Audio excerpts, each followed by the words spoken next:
दोस्तों, अगर आज का वीडियो आप अंत तक देखते हैं तो आज आपको ये चीज बिल्कुल अच्छी तरीके से समझ आ जाएगी कि आर्थिक नियोजन किसे कहते हैं, पहली बात। और दूसरी बात दोस्तों कि आर्थिक नियोजन के कितने प्रकार होते हैं, जैसे कि निर्देशात्मक आर्थिक नियोजन क्या होता है और व्यापक आर्थिक नियोजन क्या होता है, और साथ में दोस्तों इन दोनों के बीच में क्या अंतर होता है। तो ये वीडियो का आज का हमारा टॉपिक है। अगर आज का वीडियो आप अंत तक देखते हैं तो आर्थिक नियोजन से जुड़ी हुई आपको सारी की सारी जानकारी हो जाएगी, जो कि आपको परीक्षा में बहुत ही ज्यादा काम आएगी।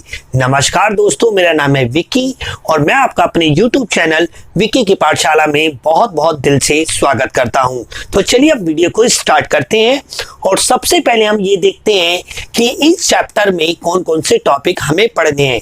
तो दोस्तों, भूमिका में इस चैप्टर की समझा चुका हूं। अगर आप उसे देखना चाहते हैं और इससे पहले के सारे वीडियो देखना चाहते हैं इस सीरीज के, तो आपको यहाँ पे आई बटन पे एक लिंक मिल जाएगा, वहां पे जाके आप देख सकते हैं।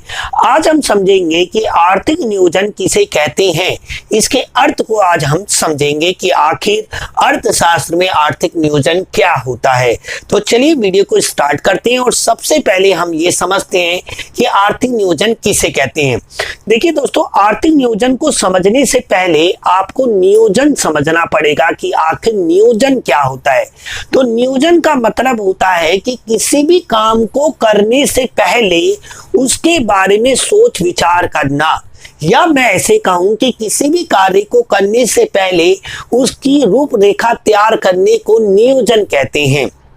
क्योंकि दोस्तों, अगर आप कोई भी काम को सफलतापूर्वक करना चाहते हो और जो आपके उद्देश्य हैं उस काम को पूरा करने से पहले अगर आप ऐसा करना चाहते हो, सफलतापूर्वक करना चाहते हो किसी भी काम को, तो आपको उसका नियोजन करना पड़ेगा। ये बात आप जानते हो। जैसे अगर मैं आपको एक एग्जाम्पल के माध्यम से समझाऊं, मान लीजिए आप 12वीं कक्षा क्लास में 12वीं में हो और आपका उद्देश्य है अधिक से अधिक अंक प्राप्त करना, तो आपको क्या करना पड़ेगा, प्लानिंग करना पड़ेगा। आपको पेपर में जाने से पहले क्या करनी पड़ेगी, प्लानिंग करनी पड़ेगी। क्योंकि कुछ आपका उद्देश्य क्या है, अधिक से अधिक अंक प्राप्त करना। बट वो प्लानिंग अगर आपकी जितनी अच्छी होगी उतना ही अच्छा आपका जो लक्ष्य था, जो आपका लक्ष्य था उसे प्राप्त करने में आपको उतनी ही आसानी होगी। तो देखिए, नियोजन को मैंने आपको बहुत ही सरल शब्दों में समझाया कि किसी भी काम को करने से पहले उसके बारे में सोच विचार करना ही नियोजन कहलाता है। अब बात करते हैं आर्थिक नियोजन क्या होता है। देखिए, अब हम समझते हैं कि आर्थिक नियोजन क्या होता है। जब भी दोस्तों आर्थिक वर्ड आ जाता है तो आर्थिक वर्ड दो चीजों से संबंधित होता है। सबसे पहली बात अगर करें, सीमित संसाधन। क्योंकि सीमित संसाधनों का उत्पादन हो, उपभोग हो, निवेश हो, उससे जुड़ी हुई कोई भी क्रिया को हम क्या कहते हैं, आर्थिक कहते हैं। तो देखिए, जब आर्थिक नियोजन का मतलब है जो आर्थिक उद्देश्यों की प्राप्ति के लिए जो नियोजन किया जाएगा उसे हम आर्थिक नियोजन कहेंगे। अब दोस्तों, आपको ये बात समझ में नहीं आ रही होगी कि आखिर आर्थिक नियोजन की देश को क्या जरूरत पड़ गई। क्योंकि जितना अच्छी तरीके से आपको ये समझ में आ जाएगा कि आखिर देश को आर्थिक नियोजन की क्यों जरूरत पड़ी, तब आपको इस आर्थिक नियोजन की डेफिनेशन समझने में कोई भी दिक्कत नहीं होगी। तो आप ये बात अच्छी तरीके से जानते हैं कि अंग्रेजों ने हम पर लगभग 200 वर्षों तक क्या किया था, राज किया था, यानी हमारा शोषण किया था, जिसकी वजह से दोस्तों जो भारतीय अर्थव्यवस्था थी वो पूरी तरीके से तहस नहस हो गई थी। हमारे संसाधन जो थे पूरी तरीके से बर्बाद हो गए थे। एक तो दोस्तों पहले से हमारे संसाधन क्या थे, कम थे, और जो इतने कम थे उनका बहुत ज्यादा 200 वर्षों तक शोषण किया गया।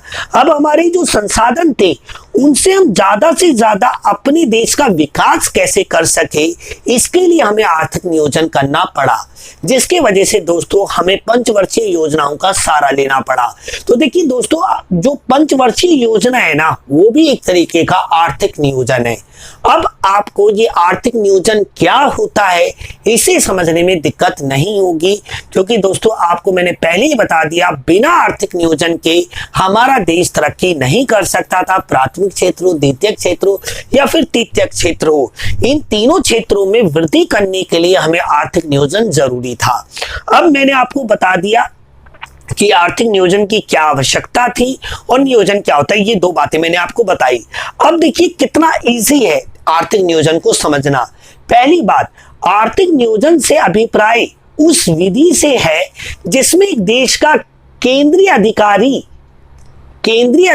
या केंद्रीय योजना अधिकारी देश के साधनों को ध्यान में रखते हुए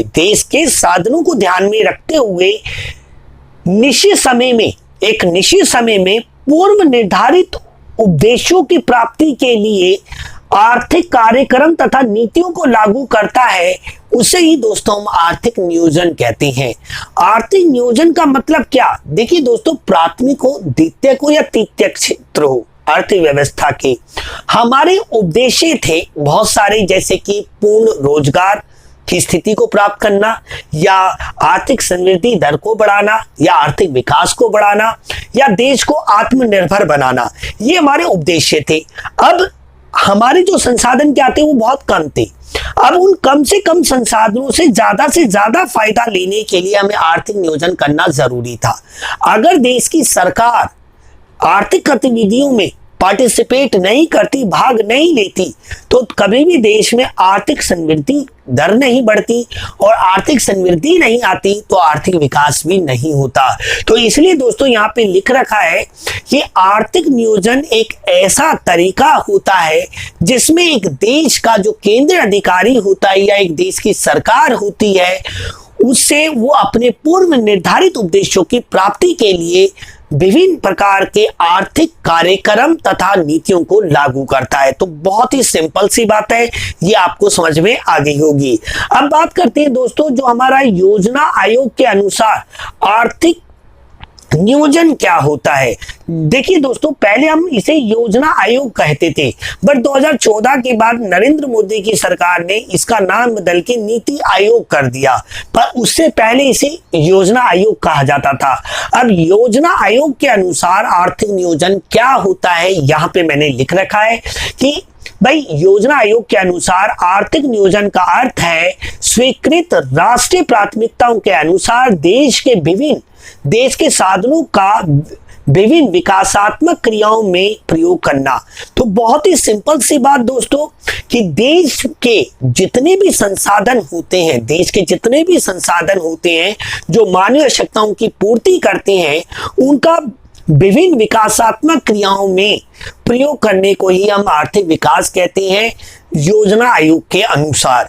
अब दोस्तों इसके कुछ इंपॉर्टेंट फैक्ट्स हैं कि भाई जो हमारा योजना आयोग होता है, जो जिसे आप नीति आयोग कहते हैं, उसके जो अध्यक्ष होते हैं वो प्रधानमंत्री होते हैं। बहुत ही इंपॉर्टेंट बात है, एग्जाम में ये पूछा भी जा सकता है आपसे कि योजना आयोग के अध्यक्ष कौन होते हैं, तो प्रधानमंत्री होते हैं। दूसरी बात दोस्तों कि ये जो आर्थिक नियोजन है, इसका वर्णन दोस्तों हमें भारतीय संविधान में पढ़ने को मिलता है, यानी देखने को मिलता है। तो इसका जो वर्णन है वो कहाँ मिलता है? समवर्ती सूची में। समवर्ती सूची क्या होती है? समवर्ती सूची उस सूची को कहते हैं जिसमें केंद्र सरकार और राज्य सरकार दोनों मिलकर कार्य करती है। और समवर्ती सूची की जो 7वीं अनुसूची है, उसमें इसका हमारा आर्थिक व सामाजिक नियोजन का उल्लेख देखने को मिलता है। तो दोस्तों अभी मैंने आपको बताया कि आर्थिक नियोजन क्या होता है और आर्थिक नियोजन की इंपॉर्टेंट बातें मैंने आज आपको समझाई। अब हम समझते हैं इससे आगे कि आर्थिक नियोजन से जुड़ी हुई कुछ और महत्वपूर्ण बिंदुओं को देखते हैं। तो देखिए, सबसे पहले हम अगर बात करें कि आर्थिक नियोजन के अंतर्गत आर्थिक और सामाजिक क्षेत्रों का समावेश होता है। अब भाई आर्थिक क्षेत्र कौन से होते हैं? जैसे कि कृषि यानी एग्रीकल्चर, जिसे हम प्राथमिक क्षेत्र भी कहते हैं, उद्योग जिसे हम विनिर्माण क्षेत्र कहते हैं, जिसे हम द्वितीयक क्षेत्र भी कहते हैं, परिवहन, व्यापार, ये सभी हमारे क्या आते हैं दोस्तों? ये हमारे हैं पैसे से संबंधित यानी मुद्रा से संबंधित या सीमित संसाधनों से संबंधित, और यहाँ पे व्यक्तिगत उद्देश्य की पूर्ति होती है। कृषि, उद्योग, परिवहन और व्यापार ये आर्थिक क्षेत्र के उदाहरण हैं और इससे व्यक्तिगत हित की पूर्ति होती है, तभी इन्हें हम आर्थिक पक्ष कहते हैं, या फिर इससे हम ये भी कह सकते हैं कि एक व्यक्ति अपने जीवन के यापन के लिए अपनी जीविका प्राप्त करता है इससे। जबकि बात करें इसके सामाजिक पक्षों की, तो शिक्षा, स्वास्थ्य और आवास, ये जो 3 पॉइंट हैं ये हमारे सामाजिक क्षेत्र के अंतर्गत आते हैं। क्यों दोस्तों? क्योंकि इससे व्यक्तिगत हित की पूर्ति नहीं होती, सामाजिक हित की पूर्ति होती है, सामूहिक हित की पूर्ति होती है। तो दोस्तों, जो भारतीय नियोजन किया गया, जिसे हम पंचवर्षीय योजनाओं के माध्यम से के रूप में जानते हैं, उसमें आर्थिक पहलुओं को भी शामिल किया गया और सामाजिक पहलुओं को भी शामिल किया गया। तभी दोस्तों, योजना जिसमें विकास के सामाजिक और आर्थिक दोनों क्षेत्रों का समावेश हो, उसे हम व्यापक नियोजन कहते हैं। क्या कहते हैं? व्यापक नियोजन कहते हैं। व्यापक नियोजन के अंतर्गत हम आर्थिक पहलुओं पर भी ध्यान केंद्रित करते हैं और सामाजिक पहलुओं पर भी ध्यान करते हैं, क्योंकि आर्थिक पहलू और सामाजिक पहलू दोनों पर ध्यान केंद्रित होगा, तभी भारत जैसे विकासशील देश का कुछ उद्धार हो पाएगा।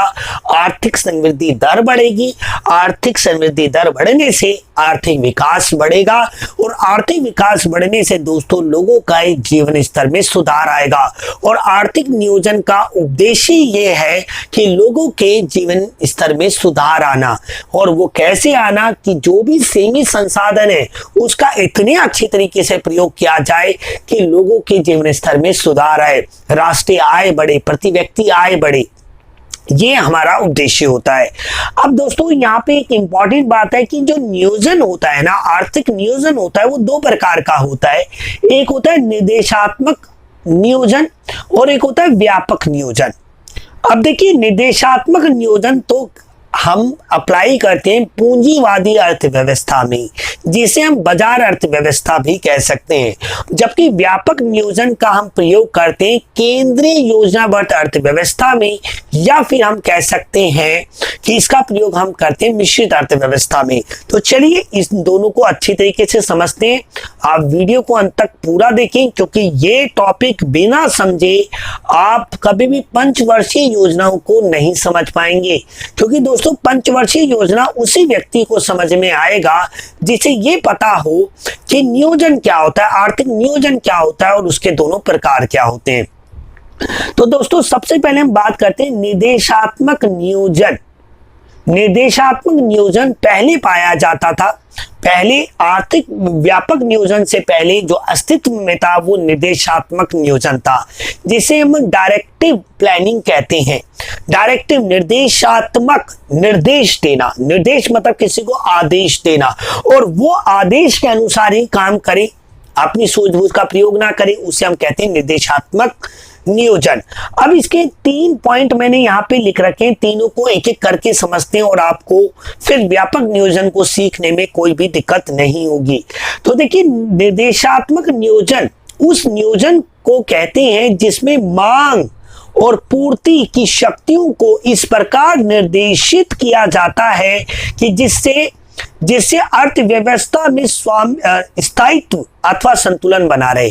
यानी दोस्तों, मतलब क्या कि जो देश की सरकार होती है ना, वो यहाँ पे पार्टिसिपेट नहीं करती है। यानी जो देश की सरकार होती है उसका कार्य होता है देश को बाहरी आक्रमण से बचाना और देश में शांति स्थापित करना, यानी देश में आंतरिक शांति को बनाए रखना। पर जो आर्थिक गतिविधियां होती हैं वो पूरी तरीके से निर्भर करती है बाजार की शक्तियों पर। बाजार की शक्तियों का मतलब होता है किसी भी वस्तु या सेवा की बाजारी मांग और बाजारी पूर्ति। यानी जिस वस्तु या सेवा की बाजारी मांग ज्यादा होती है और लाभ ज्यादा होता है उसका उत्पादन ज्यादा होता है, और जिस वस्तु या सेवा की बाजार मांग कम होती है और पूर्ति ज्यादा होती है और लाभ भी कम होता है उसका आने वाले वर्षों में उत्पादन को कम कर दिया जाता है। यानी कुल मिला कि अगर मैं आपको कहूं कि निर्देशात्मक नियोजन हम वहां पे अप्लाई करते हैं जहां पे पूंजीवाद पाया जाता है, यानी जहां पे बाजार अर्थव्यवस्था पाई जाती है, जहां पर बड़े बड़े उद्योगपति ये निर्णय लेते हैं कि क्या उत्पादन करना है, कैसे उत्पादन करना है और किसके लिए उत्पादन करना है। ये जो महत्वपूर्ण आर्थिक निर्णय होते हैं ये देश की सरकार ना लेकर वहां के बड़े बड़े उद्योगपति बाजारी शक्तियों के आधार पर लेते हैं। तो ऐसे आर्थिक नियोजन को हम क्या कहते हैं, निर्देशात्मक नियोजन कहते हैं। दोस्तों ये बात क्लियर हो गई होगी आपको। तो अब जरा इस सेकंड पॉइंट को देखते हैं, बहुत ही इंपॉर्टेंट है। ऐसे नियोजन में राज्य द्वारा विकास की प्रक्रिया में कोई हस्तक्षेप नहीं किया जाता। इंपॉर्टेंट बात है, सबसे ज्यादा इंपॉर्टेंट बात, यानी उस देश की सरकार जहां पर निर्देशात्मक नियोजन किया जाता है वहां की सरकार किसी भी प्रकार की आर्थिक गतिविधि में पार्टिसिपेट नहीं करती है, मतलब कोई भी दखल अंदाजी नहीं करती है। यानी पूरी तरीके से जो आर्थिक गतिविधियां होती हैं वो बाजारी शक्तियों के द्वारा निर्धारित की जाती है और नियंत्रित भी की जाती है। जो देश की सरकार होती है उसका काम होता है देश को बाहरी आक्रमण से बचाना और देश में आर्थिक मतलब देश में शांति बनाए रखना, सिर्फ यही उसका काम होता है। तीसरा पॉइंट अगर हम देखें, ये इस नियोजन का मुख्य उद्देश्य व्यक्तिगत लाभ को अधिकतम करना। क्योंकि दोस्तों मैंने आपको पहले ये बताया कि जहां पे निर्देशात्मक नियोजन पाया जाता है वहां पे क्या उत्पादन करना है, कैसे उत्पादन करना है, किसके लिए उत्पादन करना है, ये हमारी जो केंद्रीय समस्याएं होती हैं इसका जो निर्धारण व नियंत्रण होता है वो बाजारी शक्तियों के द्वारा निर्धारित किया जाता है। और बाजारी शक्तियां का जो निर्धारण करते हैं वो बड़े बड़े उद्योगपति करते हैं। तो जो बड़े बड़े उद्योगपति होते हैं वो हमेशा अपने लाभ को अधिक से अधिक करने की कोशिश करते हैं। तभी ऐसे आर्थिक नियोजन जिसे हम निर्देशात्मक नियोजन कहते हैं इसका मुख्य उद्देश्य व्यक्तिगत लाभ को अधिकतम करना होता है, यानी स्वहित का पीछा करना होता है। हम इसे सरल शब्दों में कहें तो स्वहित का पीछा करना। अगर हम बात करें व्यापक नियोजन की, व्यापक नियोजन जिसे भारत द्वारा अपनाया गया सन 1947 के बाद, जो कि बहुत ही ज्यादा इंपॉर्टेंट है आपको समझना, क्योंकि इस पूरी बुक को अगर आप पढ़ोगे तो जितनी भी प्लानिंग की गई भारत सरकार के द्वारा 1947 के बाद, तो वो प्राथमिक जो प्लानिंग की गई वो आर्थिक पहलू और सामाजिक पहलू दोनों के हिसाब से की गई है। तो अगर हम इसमें देखें, इसके विपरीत व्यापक नियोजन में सरकार खुद आर्थिक समृद्धि और विकास में की प्रक्रिया में क्या लेती है, भाग लेती है। जबकि निर्देशात्मक नियोजन में सरकार दखलंदाजी नहीं करती है। जबकि व्यापक नियोजन में दोस्तों पूर्ण रूप से जो आर्थिक निर्णय लिए जाते हैं, क्या उत्पादन करना है, कैसे उत्पादन करना है, किसके लिए उत्पादन करना है, इसमें सरकार की बहुत बड़ी भागीदारी होती है। दोस्तों पहली बात तो ये चीज क्लियर हो गई आपको। दूसरी बात दोस्तों, इसमें निजी और सार्वजनिक क्षेत्रों का सह अस्तित्व है। क्योंकि दोस्तों आप ये बात जानते हैं कि भारत ने 1947 के बाद जो अर्थव्यवस्था को अपनाया वो थी एक मिश्रित अर्थव्यवस्था। देखिए 3 प्रकार की अर्थव्यवस्था होती है, एक होती है बाजार अर्थव्यवस्था, एक होती है केंद्रीय अर्थव्यवस्था और एक होती है मिश्रित अर्थव्यवस्था। तो भारत ने मिश्रित अर्थव्यवस्था को अपनाया क्योंकि भारत को कुछ ऐसे आर्थिक निर्णय थे जो समाज की दृष्टि से लेना बहुत ज्यादा जरूरी था और कुछ ऐसे आर्थिक निर्णय थे जो कि किसी व्यक्ति विशेष के लिए लेना बहुत जरूरी था। तो भारत ने क्या किया, बाजार शक्ति की कुछ खूबियां ली, कुछ केंद्रीय अर्थव्यवस्था के लिए और जो मिश्रित अर्थव्यवस्था है उसको अपनाया, जिससे दोस्तों निजी और सार्वजनिक दोनों क्षेत्रों का समावेश देखने को मिलता है। और आज भी आप देख सकते हैं कि भारत में सरकारी स्कूल भी है, प्राइवेट स्कूल भी है, सरकारी अस्पताल भी है, प्राइवेट अस्पताल भी है। आप देख सकते हैं सरकारी बसें भी हैं और प्राइवेट बसें भी हैं। तो निजी क्षेत्र भी है भारत में और सार्वजनिक क्षेत्र भी है। तो ये आपको समझ में आया होगा क्योंकि भारत ने व्यापक नियोजन को अपनाया और व्यापक नियोजन में निजी क्षेत्र और सार्वजनिक क्षेत्र दोनों को समावेश होता है। जबकि दोस्तों निर्देशात्मक नियोजन में सार्वजनिक क्षेत्र नहीं होते हैं क्योंकि यहाँ पे सरकार पार्टिसिपेट करती ही नहीं है। अब इस नियोजन का मुख्य उद्देश्य व्यक्तिगत लाभ के साथ साथ सामाजिक कल्याण को अधिकतम करना भी है, क्योंकि जो सरकार जो आर्थिक निर्णय लेगी वो लेगी सामूहिक हित के हिसाब से, और जो निजी क्षेत्र लेंगे वो लेंगे व्यक्तिगत। तो यहाँ पे दोनों का काम बन जाता है, दोनों का, क्योंकि बाजार अर्थव्यवस्था की भी कुछ कमी आती, केंद्रीय योजनाबद्ध अर्थव्यवस्था में भी कुछ कमी आती, उन दोनों की कमियों को पूर्ण रूप से खत्म कर दिया गया मिश्रित अर्थव्यवस्था के द्वारा। तो मिश्रित अर्थव्यवस्था में जो भी आर्थिक नियोजन किया जाता है ना, प्लानिंग की जाती है, उसे हम कहते हैं व्यापक नियोजन। और व्यापक नियोजन में हम आर्थिक पहलुओं का भी समावेश करते हैं और सामाजिक पहलुओं का भी समावेश करते हैं। तो दोस्तों, ये जो चैप्टर है पंचवर्षीय योजना, इसको समझाने के लिए मैंने पहले आपको सोचा कि मैं आपको नियोजन समझाऊं और फिर नियोजन के प्रकारों के बीच में अंतर को समझाऊं। तो ये बात तो आपको क्लियर हुई होगी। और साथ में अगर मैं आपको कुछ और जानकारी दूं कि निर्देशात्मक नियोजन हमारा पूंजीवादी अर्थव्यवस्था में लागू होता है, जबकि व्यापक नियोजन केंद्रीय योजनाबद्ध अर्थव्यवस्था में भी हो सकता है, और साथ में दोस्तों ये मिश्रित में भी लागू हो सकता है। निर्देशात्मक नियोजन विकसित देशों के लिए ज्यादा लाभदायक सिद्ध होता है, जबकि व्यापक नियोजन विकासशील देशों के लिए ज्यादा लाभप्रद साबित होता है।